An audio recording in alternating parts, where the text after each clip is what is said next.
Let us see boiling point elevation. Now boiling point, what is boiling point? The boiling point is the temperature at which the vapor pressure of the liquid equals to the applied pressure to the liquid. Here if if a liquid is boiling in an open pan, then the vapor pressure, that is the applied pressure, will be its atmospheric pressure, that is 1 atmosphere.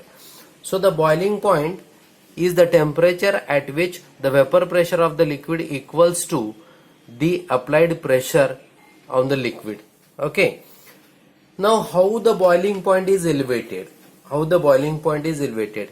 If a non-volatile solute is dissolved in the solution, then it is found that the boiling point of the solution is increased, or it is higher than the pure solvent. So in a solvent, when a non-ionizable non-volatile solute is dissolved, then the boiling point of the produced solution is found to be higher than the pure solvent. This is called as the boiling point elevation, is it? Now if delta T naught B, that is T naught B simply is the boiling point of a pure solvent and TB is the boiling point of a solution, then the difference between these two, see here, TB is the boiling point of the pure solvent and T naught B is the boiling point of a pure solvent, TB is the boiling point of a solution. Now TB is found to be higher than the T naught B.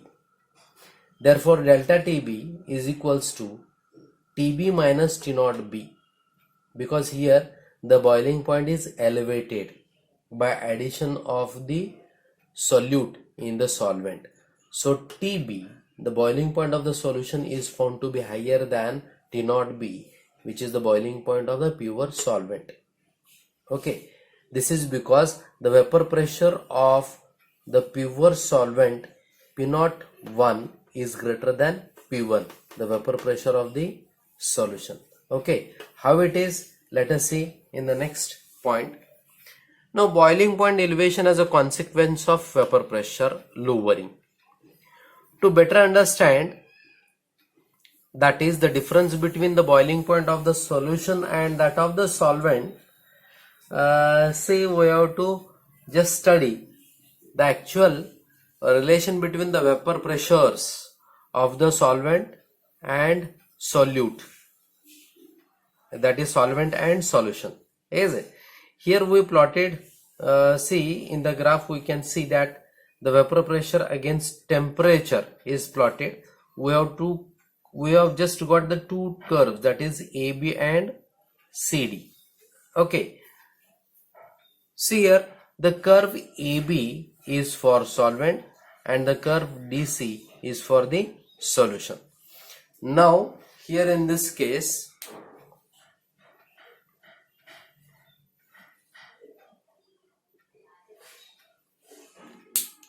here the vapor pressure is plotted against the temperature, that is the boiling temperature. Now see here, as we increase the temperature, the vapor pressure also goes on increasing, right? See, as we increase the temperature, the vapor pressure also goes on increasing in the case of solvent, and in the case of solution also, as we increase the temperature, the vapor pressure goes on increasing, right?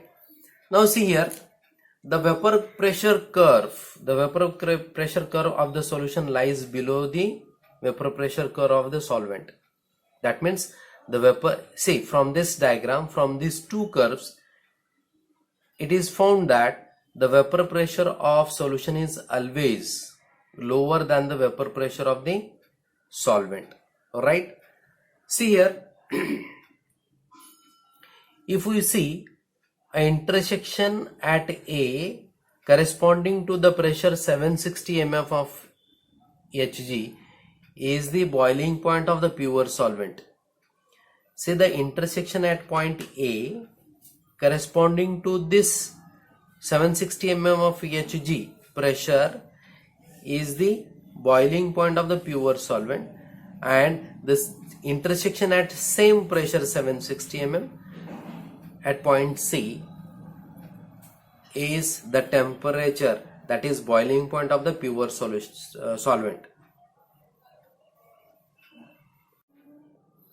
See, from this graph it is clear that the boiling temperature of the solution TB is always higher than the boiling temperature of the pure solvent, right? Why this is? Because in the previous case we have seen that the vapor pressure of solvent is always greater than vapor pressure of solution, right?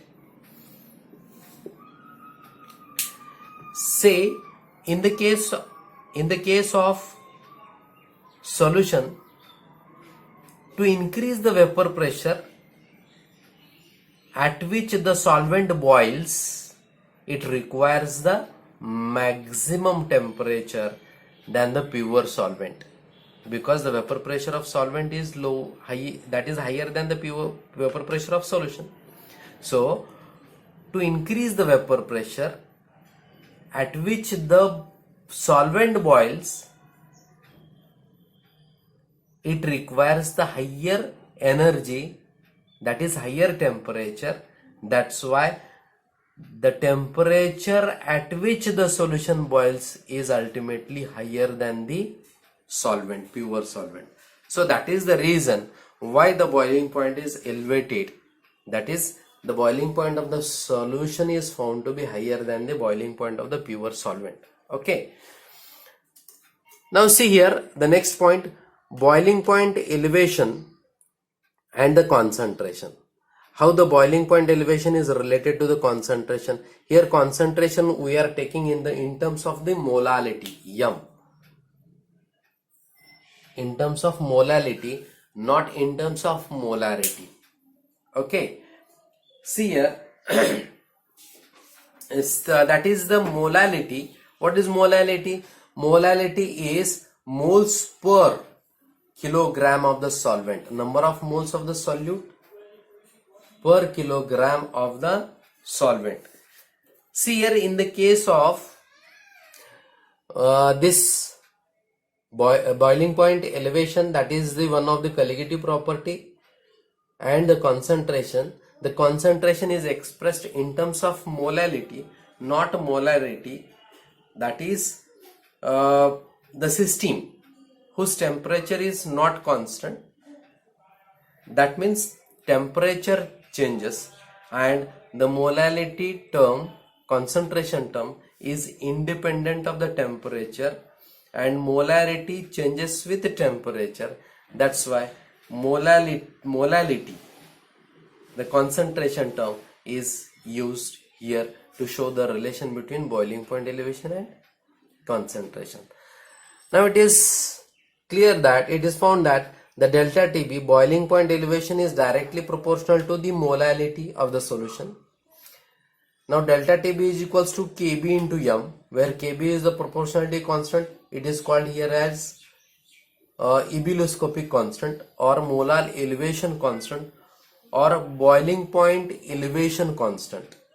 Okay, what is Kb? Kb is ebullioscopic constant, or it is also called as molar elevation constant or boiling point elevation constant. Okay. Now in this equation, if we substitute 1 instead of M, that is at M is equals to 1, what the equation becomes? Delta TB is equals to Kb. That means the ebullioscopic constant or molar elevation constant Kb is nothing but the boiling point elevation delta TB when the concentration of the solution is 1 molar, or ebullioscopic constant is the boiling point elevation produced by 1 molar solution. Okay. Now unit of Kb is equals to, that is, it is expressed in terms of Kelvin kilogram per mole, because from this equation we can rearrange this equation for Kb is equals to delta TB upon M. Delta TB is the difference in temperature expressed in Kelvin K, and molality moles per kilogram, that is equals to ultimately, that is K Kelvin kilogram per mole is the unit of ebullioscopic constant. Okay. Now let us see the next point, molar mass of a solute from boiling point. How the molar mass of the solute is calculated from another colligative property, that is boiling point elevation. See here that this equation we know already, that is delta TB is equals to Kb into m. Is it? What is m? M is the molality of the solution. How molality expressed in terms of the notation? It is given here in the margin as m is equals to molality. What is the formula for molality? Moles of solute n denoted by n divided by mass of a solvent in kilogram. Previous section we have seen that n is equals to number of moles W2 upon M2. What is W2? It is the mass of the solute in grams, and M2 is its molar mass. Now it is said that W2 gram of the solute is dissolved in W1 gram of the solvent. So W1 gram is the mass of a solvent. Now W1 being in grams, it is expressed in kilograms here by dividing it by 1000. So W1 gram upon 1000 becomes kilogram. Okay. So the formula for m becomes m is equals to n W2 upon m2 from here, and W1 upon 1000. This is the mass of the solvent in kilogram. Okay. After rearrangement, the equation for the m becomes m is equals to W2 upon W1, W2 upon W1 into m2 into 1000 moles per kilogram. Okay. Now this equation, or here in the case of above equation, instead of m we are going to substitute this right side equation, that is delta TB is equals to Kb into W2 upon W1 into M2 into 1000, and rearranging this equation for M2, molar mass of the solute, M2 is equals to M2 to this side and delta TB simply to this side. See rearrangement, how it is done. Simply M2 is taken to the left side and delta TB to the right side. So Kb upon delta TB, W2 upon W1 into 1000. So from this equation, from this formula, we can find out M2, the molar mass of the solute, from the another colligative property, that is boiling point elevation delta TB. Okay. So this is all about the boiling point elevation. So we have seen the two colligative properties. The one was the vapor pressure, that is about vapor pressure of solvent and vapor pressure of solution, that is lowering of vapor pressure or vapor pressure lowering. And the second colligative property that we have seen just now, that is boiling point elevation. See, as the formula for molality, number of moles of solute n, mass of a solvent in kilogram, as the value of n becomes now n is equals to W2 upon M2, we have substituted here in the numerator, and W1 gram is the mass of solvent. Okay. Now W1 is the mass of solvent, so it is in grams. It is now expressed in terms of the kilogram. Okay. So m is equals to W2 upon M2, number of moles, according to the formula of number of moles here, and in denominator it is the mass of the solvent expressed in now in kilogram. W1 is in grams. After dividing with 1000, it becomes kilogram. Now after rearrangement of the right side, the equation become m is equals to W2 upon W1 upon M2 into 1000 moles per kilogram. Now see, this is the formula for molality. Now this molality, equation for the molality is substituted in this equation. So it becomes delta TB is equals to Kb into W2 upon W1 into M2 into 1000. So this equation can be rearranged for M2, molar mass of the solute. So M2 is equals to, what we are doing here exactly for the rearrangement?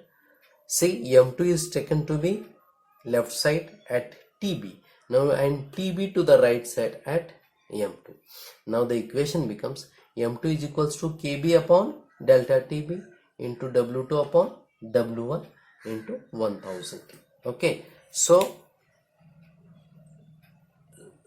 this is the equation by which we can find out the molecular mass, molar mass of the solute from the next colligative property, that is delta TB, boiling point elevation.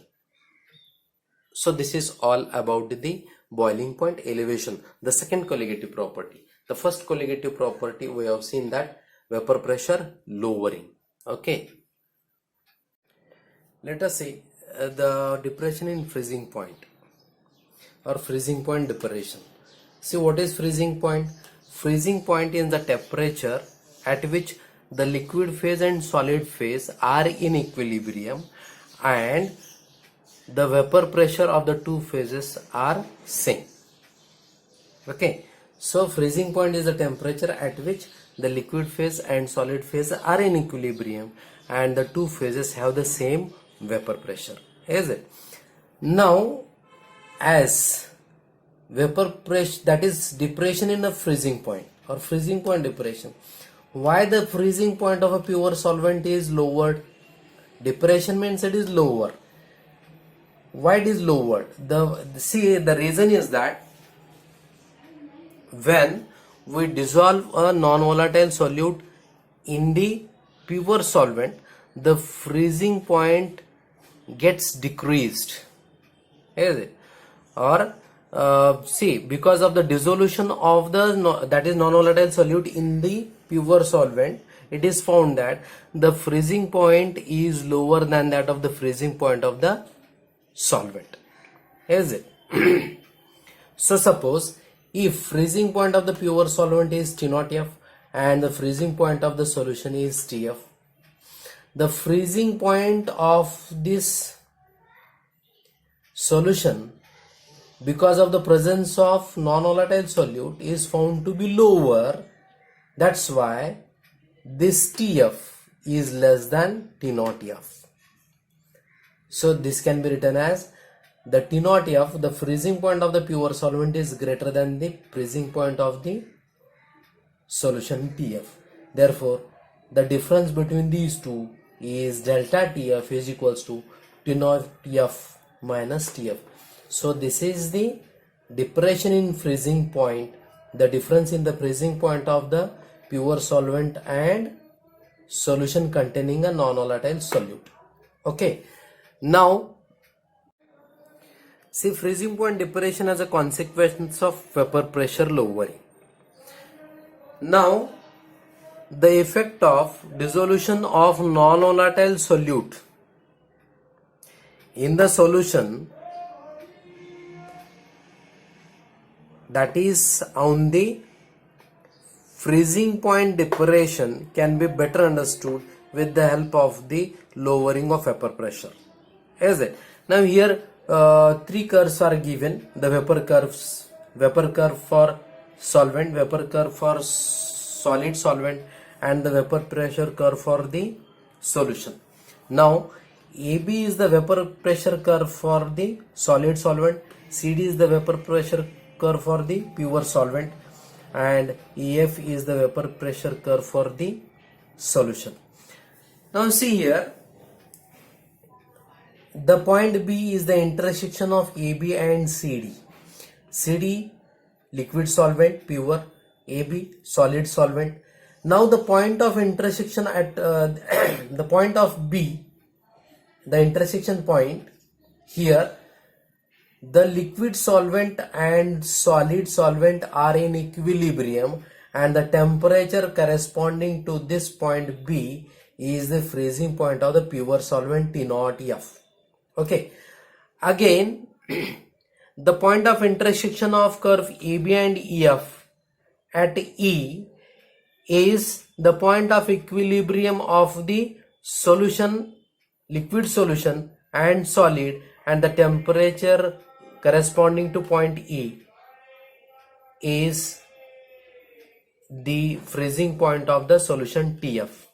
Okay, now here TF is lower than T naught F. Okay, the freezing point is depressed. Okay, so this can be written as T naught F is greater than TF. So this is the that is depression in freezing point, or freezing point is lowered in the case of that is the solution. Now see here, why the freezing point of solvent is lowered? Because of the presence of non-volatile solute. Why the freezing point of the pure solvent is lowered? Because of the presence of solute.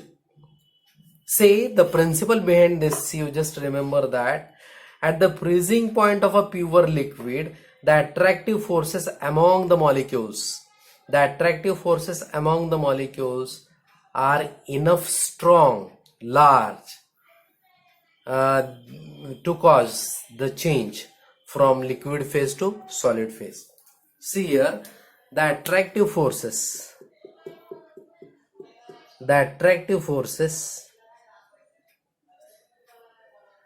between the molecules of a particular pure liquid at the freezing point are enough strong to bring out the change from liquid to solid state. Okay, so here in the case of solution, what happens?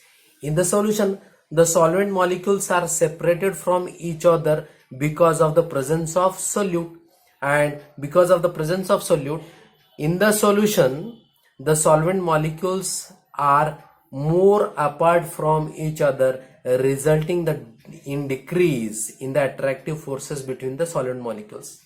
Okay, so the temperature of the solution is lowered below the freezing point of the solvent to cause the phase change, that is from liquid to solid. Okay, so this is why the freezing point of the pure solvent is lowered in the case of solution. Now freezing point depression and concentration of solute. Here concentration is expressed in terms of molality, because molality is independent of the temperature, is it? Now as we know, experimentally is that is evident that the delta TF, freezing point depression, is directly proportional to molality M. Delta TF is equals to Kf into M. Kf is the proportionality constant, which is called as cryoscopic constant, or it is also called as freezing point depression constant. Okay, this is the equation which shows the relation between the freezing point depression and molality. Okay, if suppose molality is 1, the solution is 1 molal, then delta TF is equals to simply Kf. Okay, that means the cryoscopic constant Kf is the depression in freezing point produced by 1 molal solution. Okay, so this can you say the statement of cryoscopic constant. Now let us see the unit of cryoscopic constant Kf. After rearrangement this equation, Kf is equals to delta TF upon M. Yeah, that is delta TF is in Kelvin, or it can be in degree Celsius also. Okay, here we have to K, Kelvin, and M, molarity in terms of moles per kilogram. So kilogram, okay, it becomes kilogram, mole per mole. Now the unit is Kelvin, kilogram per mole. Okay, now let us see molar mass of a solute from freezing point depression. Freezing point depression is the one of the colligative property. Okay, so delta TF is equals to Kf into M. From this equation, M, the equation for the molality concentration term, in the previous point we have just deduced that equation. Molality M is equals to W2 upon M2, W1 into 1000. That is W2 is the mass of the solute, M2 is its molar mass, Wn is the mass of the that solvent, and that is in grams. That's why we have just multiplied it by 1000 to make it in kilogram. Okay, now substituting that is the value for m here right side. The delta TF is equals to Kf into W two upon m2 into W1 into 1000. Now this equation can be rearranged to for m2, that is m2 is equals to Kf upon delta TF into W2 upon Wm into 1000. From this equation, m2, that is the molecular mass, molar mass of the solute in the dilute solution, can be calculated from the colligative property, that is depression in the freezing point.